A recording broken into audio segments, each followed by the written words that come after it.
I think they'll have it. I think they will. Welcome again. For those of you that are joining the second presentation for the first time, welcome. For those of you who come back, I'm sorry you had to hear me again.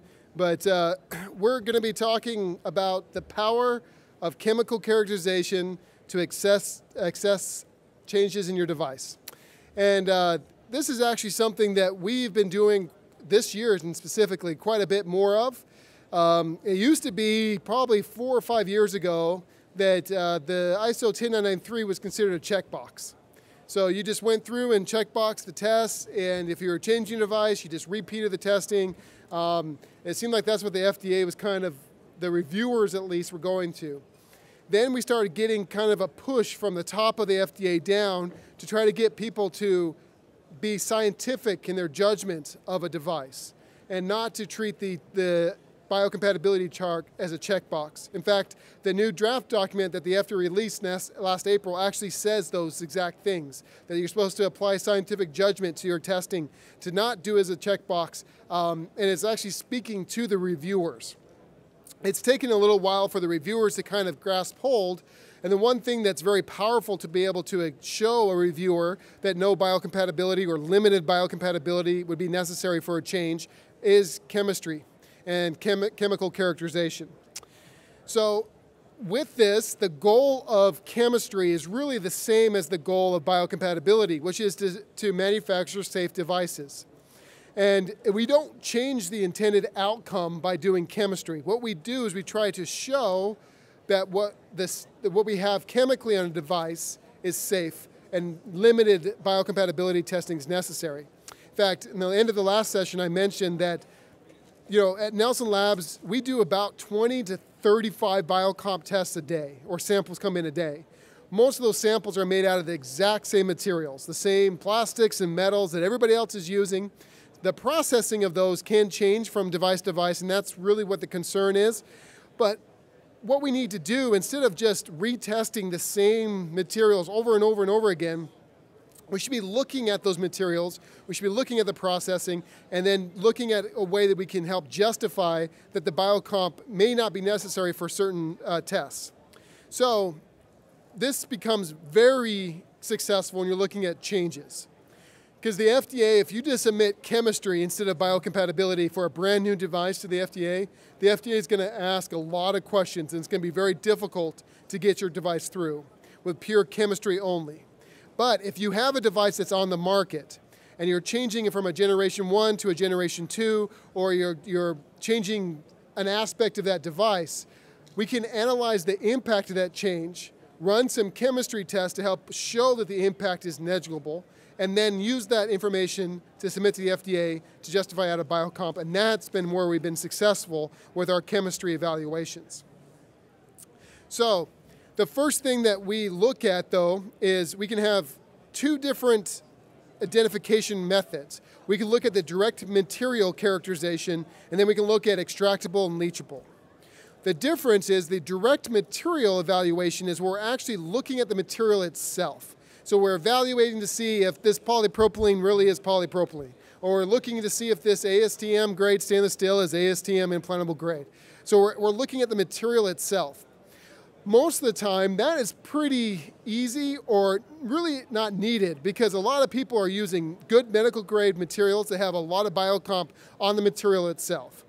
And so for that case, we're not really worried much about the materials. What we worry about is the residuals, or the processing, the contaminants of the process on the device that gets into the body. And we use extractable and leachables to help identify what those contaminants are. So the outline of this presentation is we're going to discuss typical problems that manufacturers encounter that we see. We're going to review ways that we can evaluate the impact of a change, and then we can talk about the summary of our options, and then we have some case studies that we can go through.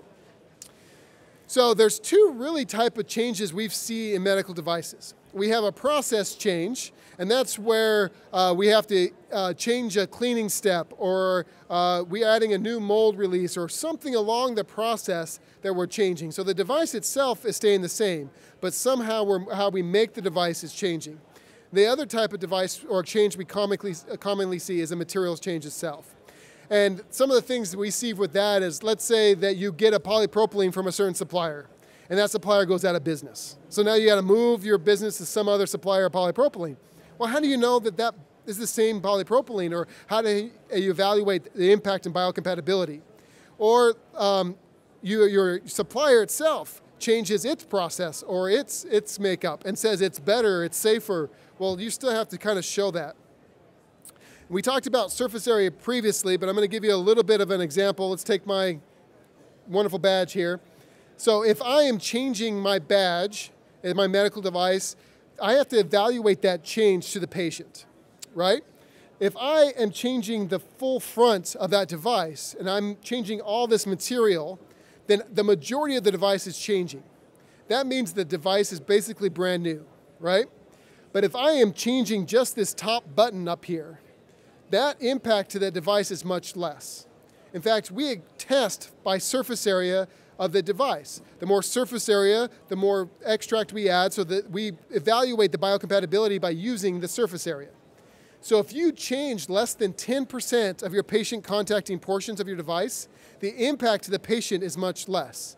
In fact, if you look at ISO 10993-12, there's a table in there that has a little sentence that talks about if the surface area differs between 10%, then you can consider the testing the same, which basically means that if you do a biocomp test at a competitor's of mine, and I do it at my lab, and we both calculate the surface area of the test sample, if the surface areas are within 10% of one another, then those results can be considered equal. If they're different, then the results would not be considered, if they're more than 10%, the results could not be considered equal. So I use this same evaluation with changes. If your change is less than 10% of the patient contacting portion, the impact to the device is less. So the justification you need is less. The testing you need is less. If you change more than 10%, 10 to 50%, then you have to do a little bit more investigation, a little bit more justification. Anything over 50%, you're basically a brand new device. And you have to reevaluate your biocompatibility. So making your device larger can have an impact in biocompatibility and needs to be analyzed. So when we look at process changes, the first thing that I always do is I look at the base material of that device. And this is important because if it's a metal, metals don't leach. They leach some metal components like nickel or copper, right? But they're solid, hard materials. So by elevating their temperature, you don't really get more chemicals out. So with a metal, you're not so much concerned about the material leaching as you're concerned about residuals, process residuals, cleaners, disinfectants, things like that you're putting on the metal during the process. So we can run certain tests to look at just how much stuff's coming off the metal to help evaluate its impact and biocompatibility. With polymers, we have a whole different set of questions because polymers leach, right? All these different compounds come out of a polymer, especially if you elevate temperatures. We have to identify and quantify those compounds and then look at the safety of each one. We can look at that based off of what your base material is. So when you call me up with a change, the first thing I'm going to ask you, is what the device and what's its intended use. But the next thing I'm going to ask you is what is it made out of? Because I need to know what test I need to do to run a comparison. So the other thing you want to talk about is if that process is improving, that new process is improving the residuals of your device, then we want to take that into account. So if you're adding additional washes, then that's a good thing because you're going to leave less residuals behind. So that process step would actually be easier to justify from a biocompatibility step than reducing the amount of washes. So we want to look at that. And then one thing that we see all the time is I'm changing sterilizations, okay? We have a device on the market for 3 years. For those 3 years, we've always done gamma radiation. And now we want to do E-beam, or now we want to do EO, or now we want to do steam. And we have to evaluate the impact from a biocompatibility standpoint from that change in the sterilization method. To give you a little bit of information on that, EO has very limited impact to materials. Really all you're worried about from a biocompatibility standpoint with EO is a residual EO, the gas itself. But gamma and E-beam and steam all can change the potential cross-linkers, the material itself, especially with polymers. So if you're changing from a gamma to a steam, or you're changing from EO to gamma, we have to be able to evaluate that impact with either biocompatibility or chemistry. And that's what we're going to be talking a little bit about today. The concept, though, is every individual change should be evaluated by biocompatibility, even if that evaluation is no biocompatibility is needed. If you're changing something around, it should be in your process to evaluate the impact of biocompatibility. Okay, so some of the questions that we get from material changes: has there been a new change in the raw material, like we talked about? Change in a component of the added to the device? Has there been a new supplier, but the material is the same? So these are some of the questions that we get, some of the things we get from material changes. Okay, one of my experiences with changes is I can put them in, besides either a change of material or to a process, I can put them in two other categories, which is expected changes and unexpected changes. An expected change is something that you're proactive on, right? You're looking to improve something or be a generation 2, and in that case, let's do the chemistry before the change, so we can get a fingerprint of the chemistry of that device, so that when we change it, we can compare that fingerprint with the original fingerprint to see what biocompatibility needs to be performed. The other kind of change is those that we don't see coming. It's a reactive change, right? That's when a supplier changes something, or because of some reason we have to change materials. And in that case, we have to be more quick. So there's certain tests that we can do with a proactive change that it might take a little longer, but it'll be better for the overall. But with a quick change, with a reactive change, the whole point of it is to make sure you can continue to produce samples. So we want to make sure that what we're doing is quick, it's inexpensive, and it can get the job done so that you can start making devices again. So when we look at chemistry, these are some of the tests that we perform to help evaluate the impact to a device from biocompatibility. I'm not going to go into each test method to kind of explain exactly what it does, but I'm going to give you kind of a brief kind of overview of each one. The FTIR is great for comparison. Okay? It gives you a qualitative identification of bonds in that polymer. So if you're changing from a polypropylene to a new polypropylene, and you want to know how similar those two plastics are, and we can even compare it against a USP grade polypropylene, we can take that FTIR, we can sample each of those plastics, and we give you percentage comparison. So we can say it's 99.9% or 98% the same. And this will help you evaluate how impactful that new material is on your medical device. We can also do this on metals, where we extract your device and then we do FTIR on the residuals. So FTIR won't work on a metal itself, but we can see what compounds are coming off a device by extracting it and doing FTIR on the residuals themselves. DSC looks for thermal properties. As for polymers, you get to see where the glass transition phase is, where the melting point, to give you an idea of the thermal properties of that plastic compared to two plastics together. Once again, you're able to compare polymers from one another. GCMS is probably one of the better chemical techniques we use. The GC looks for semi-volatile and volatile compounds. What that means are compounds that are low molecular weights that evaporate quickly. These are actually, for most of the time, the most concerning one from a biocompatibility standpoint, because these chemicals are so small that they can go to the body very quickly and hit that target organ very quickly.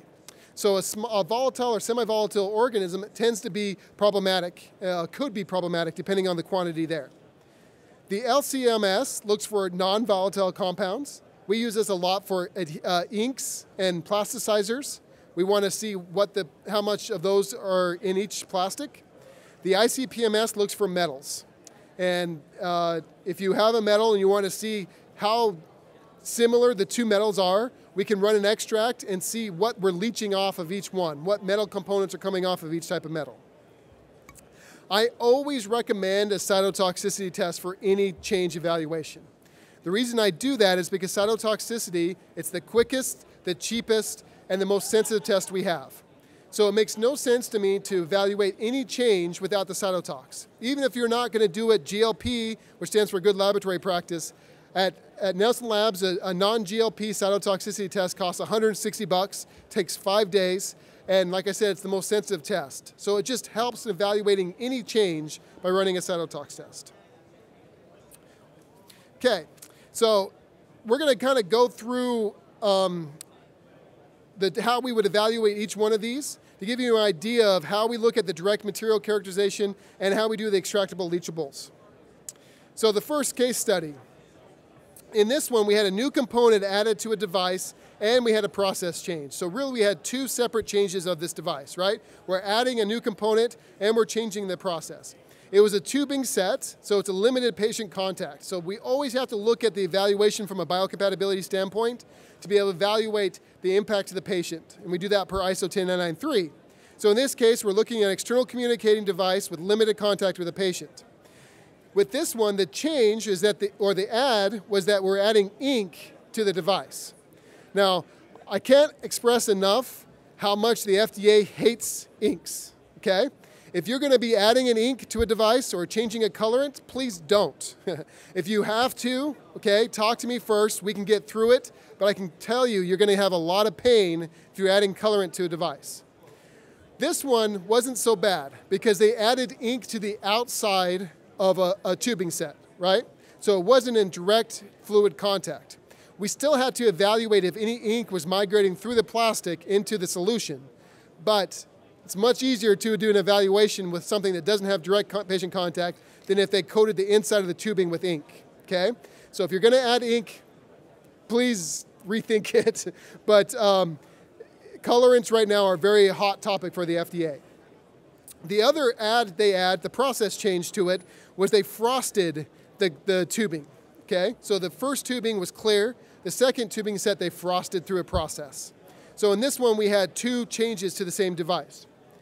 What we did is we took the original device, we treated it as the predicate device, the one that had no ink and the one that was not frosted. And then we compared it to the new device, the Generation 2.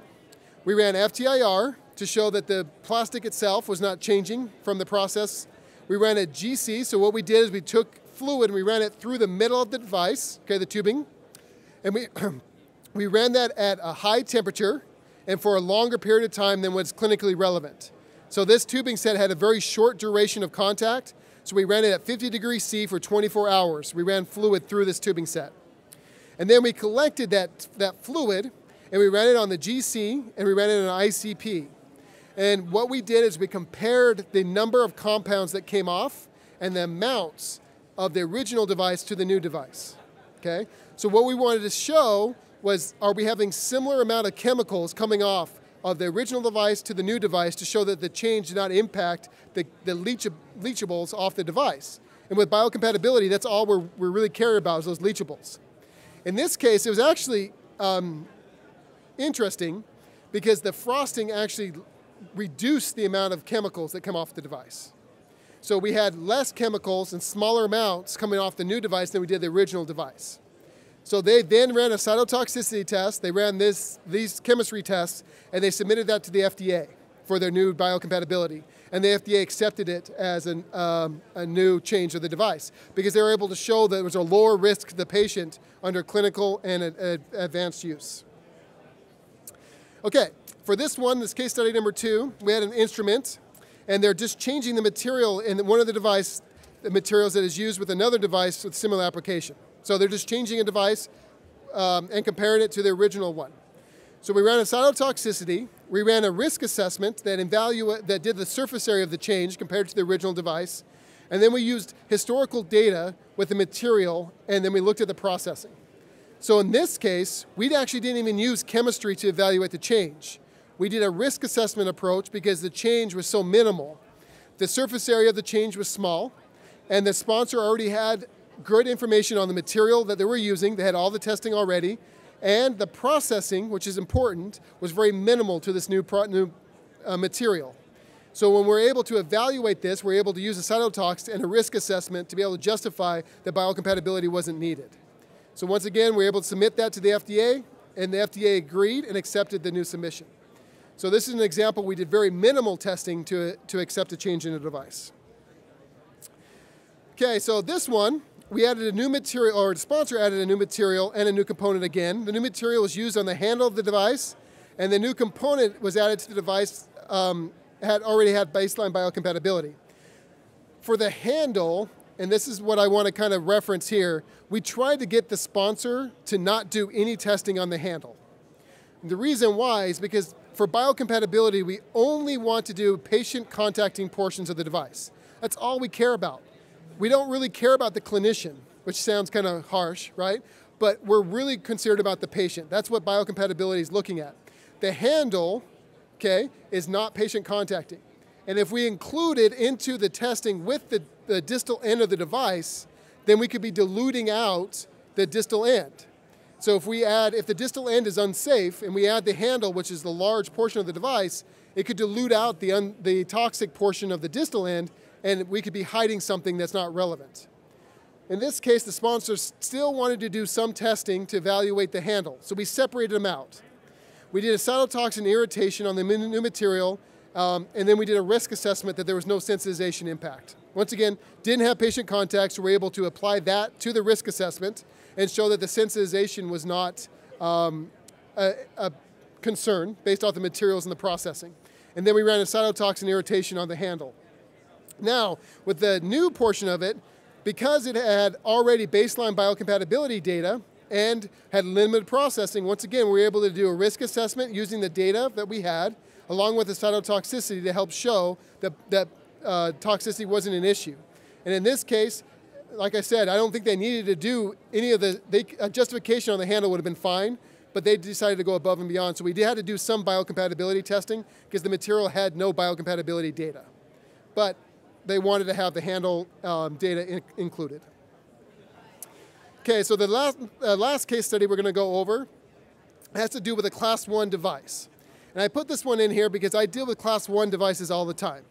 Class 1 devices are 510K exempt.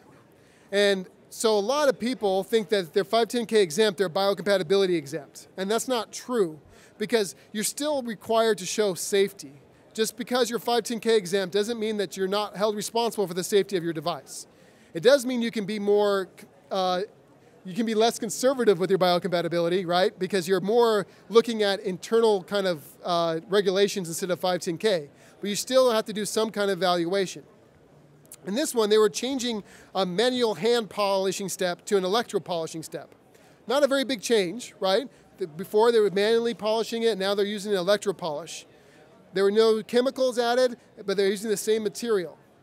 But with the machine, you still have a possibility of adding things that the human hand polishing did not have. So what we did is we did cytotoxicity, and then we looked for the materials that could be added to the device with the machine. So we worked with the customer to determine what compounds are off the machine itself, what kind of materials the machine made out of, what kind of fluids it could use, what are some of the residuals that could be on the device from the machine. And then we chemically looked to see if we found any of those chemicals on the device itself. We didn't find any of those chemicals. The cytotoxicity passed, so we're able to show that the change from the manual process to electropolish process didn't have an impact in biocompatibility. Okay, so in conclusion, chemical characterization can be used to help justify a change in device. In fact, we do it all the time. It's something that FDA is starting to see and be comfortable with. We have people that will run a chemistry evaluation on a brand new device after it's been approved to be able to do a fingerprint. We store that fingerprint in our system, and then if there's ever a change, all you have to do is rerun some of the chemistry and compare it to your original fingerprint. And this helps evaluate the impact of that change. Every change is unique or different, so you should evaluate every change for an impact in biocompatibility. Are there any questions? Okay, if there are any questions, I will be here afterwards to answer them. I do have my cards up here in case you have a specific change you want to talk through. We can definitely do that. But thank you for your time.